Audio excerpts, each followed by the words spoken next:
Welcome, one and all. Today we're going to be working with sequences and series.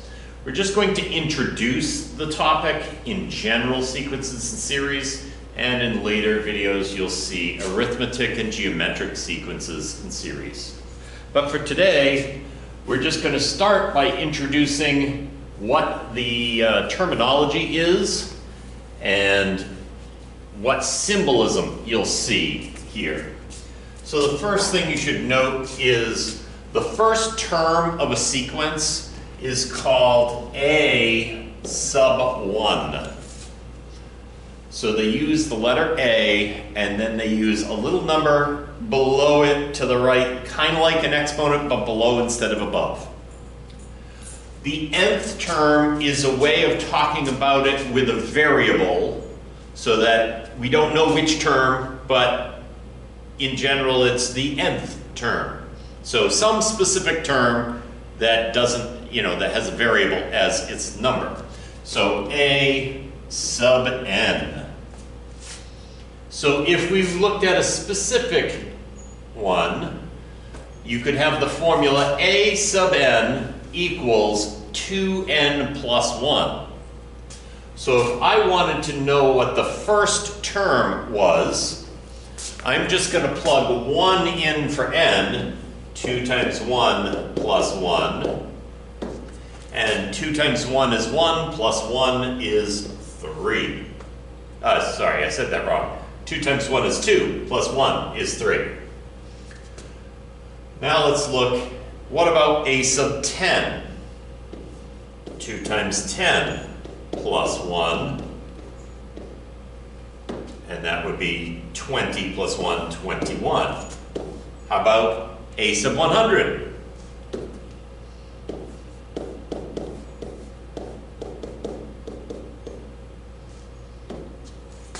$201. So you can see it doesn't matter what number I plug in, it goes in for n and we just simplify the expression. So there are at least a few, but this is one of them, famous, and if you saw the Da Vinci Code, you know that is a famous sequence, the Fibonacci sequence. The Fibonacci sequence is 1, 1, 2, 3, 5, 8, 13, 21, and it keeps going. Now, what do you think the next one is in that sequence? Well, you take the previous two and add them together to give you the next one. So, in this case, that should be 34. And it keeps going. Should only have 3 dots there.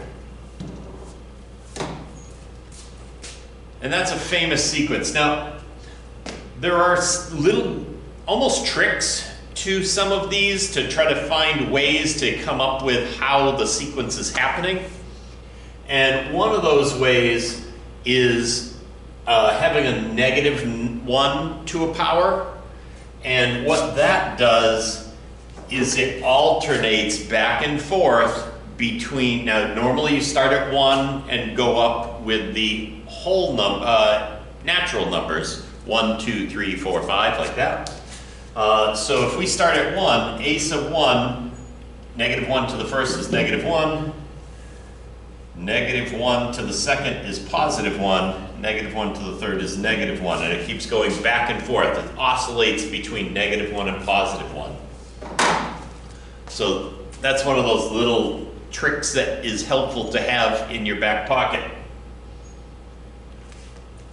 Here's a group of sequences, and you'll notice this one's just 1, 2, 3, 4, 5. So what would you call that? What n is going to be there? And just, it's n. The first term is the first number in the sequence. Second term is 2, then 3, then 4. You don't have to have n add or subtract anything. If we plug 4 in here, that's going to be the 4th term of the sequence, and it's going to be 4. Well, that one's not that way. In this one, it doesn't start at 1, it starts at 3. So a sub 1 is 3. Well, for that to be true, and notice this one's always going up by 1. So that means the starting one, a sub 1, is 1 plus something, 2. So if I said n plus 2, will that get me each of these? The second term plus 2 does give me 4. The third term plus 2 gives me 5. And that's one of the ways, if it goes up by the exact, if it's integers in order, or going up by 1 each time, let's say it that way, if they go up by 1 each time, then you know that it's got to be n plus or minus something. What about this one?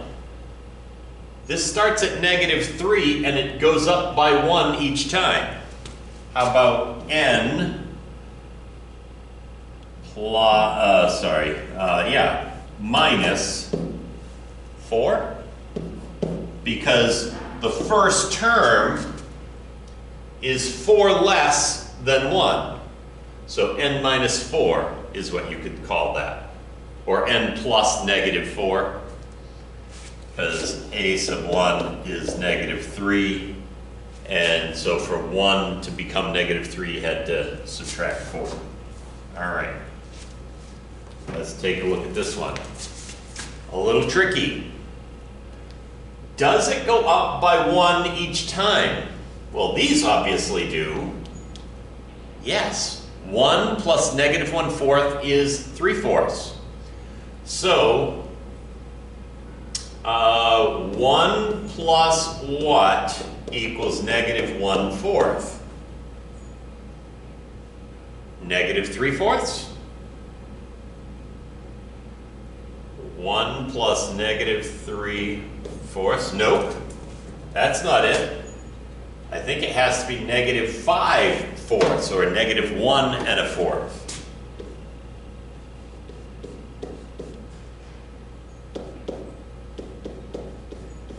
Because 1 plus -1 1/4 gives you -1/4. Okay, so n minus, you want to call it 1 1/4? So that it's consistent with these.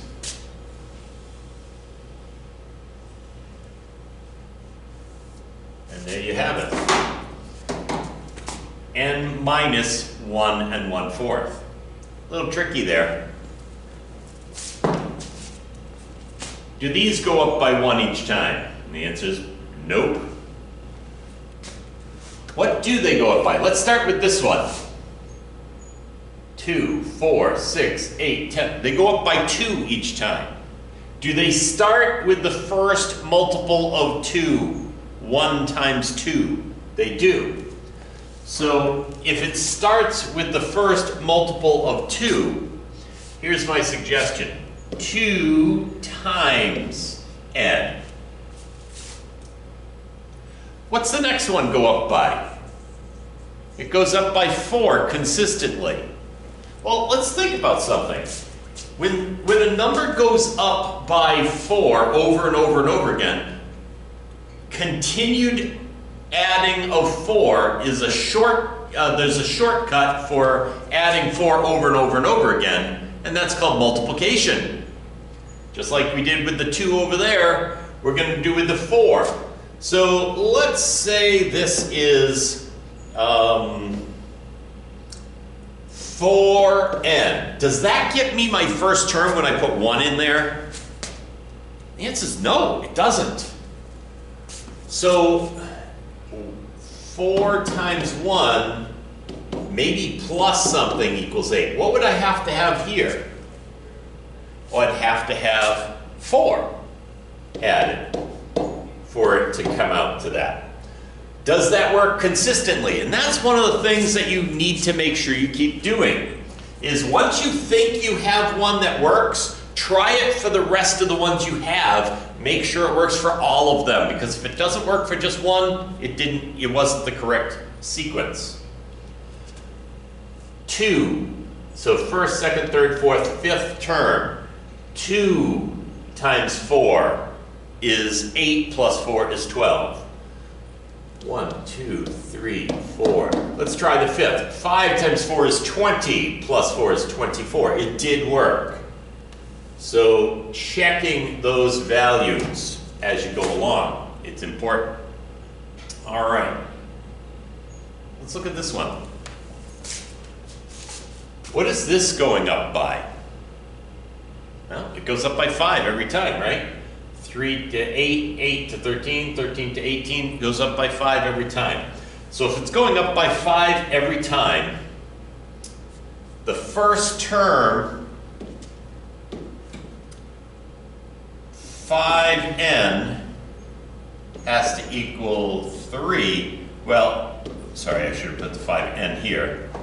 And then I'm going to come back to that one. I want to say something else about that one. 5 times 1 has to equal 3. Well, it can't just straight equal 3. That's 5. 5 can't equal 3. It has to be less, so minus 2. 5n minus 2. Does that work? It does for this one. If I put 2 in there, 2 times 5 is 10 minus 2. 3. 3 times 5 is 15 minus 2. 4 is 20 minus 2. 25 minus 2. 30 minus 2. It does work. All right. One other thing I wanted to show you in this last one here. There's another way to think about this. This is, I could factor out a 4, and it's n plus 1, right? Well, if this were a sequence of numbers that started with 4, 8, 12, etc., right? Then this would make sense, because n plus 1, that's like the second term of this one, if 4 started it off. So that's another way to think of it. It started with the second term of the basic sequence 4n. That's another way of looking at it. Okay. Give these a try. See if you can come up with the answer for these on your own, and then we'll go over them together. Pause it, and then unpause it when you're ready. Okay, so up here, if we ignore the negative sign, we can see these are going up by, let's see, actually, aren't they being no, not multiplied. They are changing by a power of 2 each time, a power of 2. But the alternating negative makes it a negative number. So if I said negative 2 to the n power, would that give me what I want? I think so. This is the first term. Negative 2 to the first is negative 2. Negative 2 to the second, positive 4. To the third, negative 8. To the fourth, 16, negative 32. It does work. Down here, that's a little tricky. Think of this. 10 to the n. That would be 10, 100, 1,000, 10,000, right? Well, that gets us close. If I said plus 3, that gets me the third. That gets me, if this were the first term, that does get me 13. Okay. So 10 plus 3 is 13. 100 plus 3 is 103. 1,000 plus 3 is 1,003, etc. Okay. So that means my answer here is 10 to the n plus 3. For a minute there, I was thinking I was going to have a number next to the n, but I was fortunate I didn't. So our last little bit is some general series and how these all work for adding up a sequence. A series is nothing but the sum of a sequence. So you put the sequence in order and add them together. Now notice the dot, dot, dot. That means there's not a specific number of ones being added together here, but no matter how many ones you have together, whatever this term is, the nth term, that's going to be n when you add them all up. If you take the first so many n integers, not integers, natural numbers starting with 1, and you add them up, this is the formula that you use to get that answer when you add them up. N times n plus 1 over 2. If you have the first, starting with 1, integers going up, squares, so 1 squared, 2 squared, 3 squared, 4 squared added together, this is the formula for that one. So now that we have these different formulas, let's find the sum of the first 10 terms.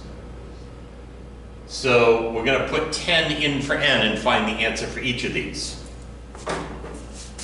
So in this one, it's just 10.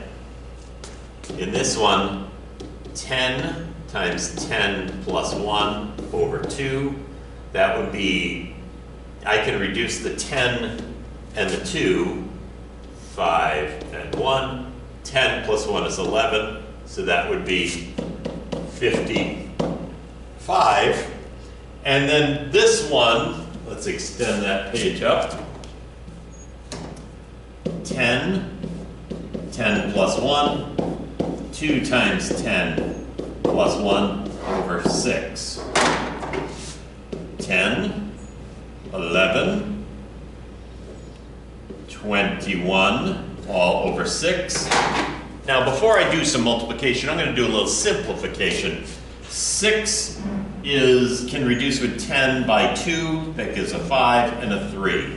3 can reduce with 21 by 3, 7. So 5 times 7 times 11, that's over 300. 35 times 11 is 385.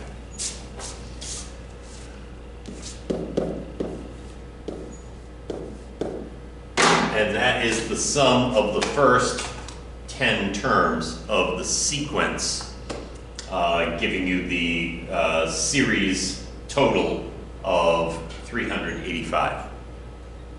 All right, that's it for today. Make sure that you check Google Classroom for the homework, and have a great day.